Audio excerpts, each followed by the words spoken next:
অন্তর্বর্তী সরকার মানে হচ্ছে নিরপেক্ষ একটা সরকার। যেহেতু বাংলাদেশে একাধিক রাজনৈতিক দল আছে, আগামী জাতীয় সংসদ নির্বাচনকে কেন্দ্র করে নতুন একটা গুঞ্জন উঠে এসেছে যে এই সরকারে যারা আছেন তারা আসলে কতটুকু নিরপেক্ষ, তারা কি গুটি কয়েক দলের প্রতিনিধি হিসেবে সরকারকে প্রতিনিধিত্ব করছে। যদি তাই হয় তাহলে আগামী জাতীয় নির্বাচন আসলে কতটুকু সুষ্ঠু হবে, প্রশ্ন উঠে এসেছে আমাদের আমজনতার মধ্য থেকে। কথার প্রেক্ষাপট হচ্ছে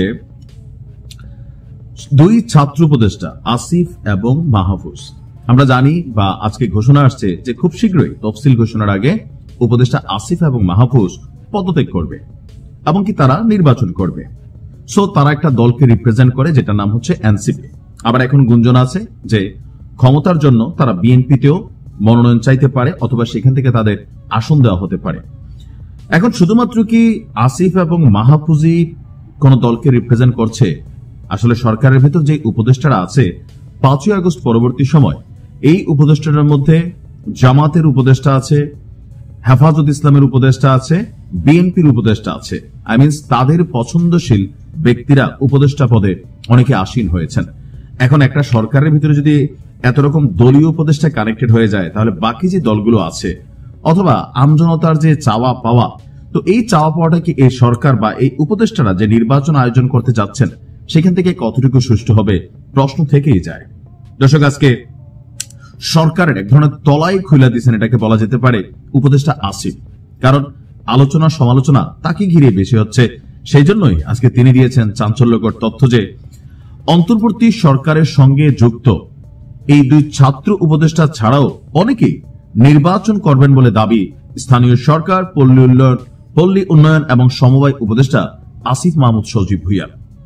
তো এর মাঝখানে আমাদের অর্থ উপদেষ্টা যিনি আছেন ওনার নাম আলোচনায় আছে যে বিএনপির পক্ষ থেকে তিনি মনোনয়ন চাইতে পারেন।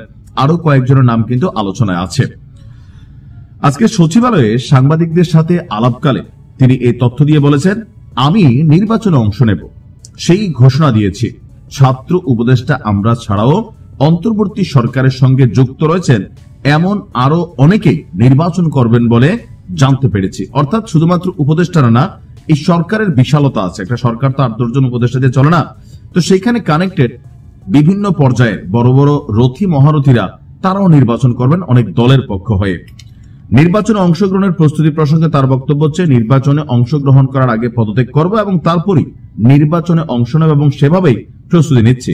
ডক্টর ইউনূস সারা পৃথিবীকে যে নির্বাচন দেখাতে চাচ্ছেন সেই নির্বাচন আসলে কতটা পরিচ্ছন্ন হবে। যদিও সরকারের পক্ষ থেকে এই ক্ষেত্রে বেশ কিছু পদক্ষেপ নেওয়া হয়েছে, যেমন ধরেন 64 জেলার ডিসি এসপি যারা আছেন তাদের বদলি বা তাদের কাকে সেখানে দেওয়া হবে, যেহেতু জেলা রিটার্নিং কর্মকর্তা হিসেবে তারা কাজ করবেন।